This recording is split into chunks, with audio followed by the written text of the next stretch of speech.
முருகன் 2 கையில கொடுக்கிறவரோ 4 கையில கொடுக்கிறவரோ 6 கையில கொடுக்கிறவரோ கிடையாது.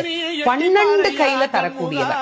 கேட்டவருக்கு கேட்ட வரங்களை அல்ல, நினைத்தவருக்கு நினைத்த வரத்தை விட அதீதமான நலன்களை வாரி வாரி வழங்கக்கூடியவர். அவர் 12 கையில கொடுப்பார், வாங்குறதுக்கு நமக்கு தான் 2 கை பத்தாது.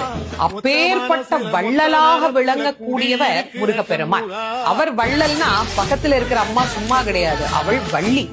இவர் 1 கொடுத்தா அந்த அம்மா 2 கொடுங்கன்னு வாழாம்.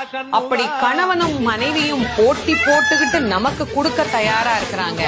வாங்குவதற்கு நாம் என்ன செய்ய வேண்டும்? அவரை நினைக்கணும். எப்படி நினைக்கணும்? அரை நிமிஷமாவது நினைக்கணும். அரை நிமிஷம் எப்படி நினைக்கணும்? எனக்கு கொடுப்பாரு, எனக்கு கொடுப்பாரு, எனக்கு கொடுப்பாருன்னு நினைக்க கூடாது. முருகப்பெருமானை உள்ளம் உருகி, அந்த உள்ளம் உருகுகிற போதே நமக்கு அப்படியே கண்களில் இருந்து ஆனந்த கண்ணீர் அப்படியே பெருகும். அந்த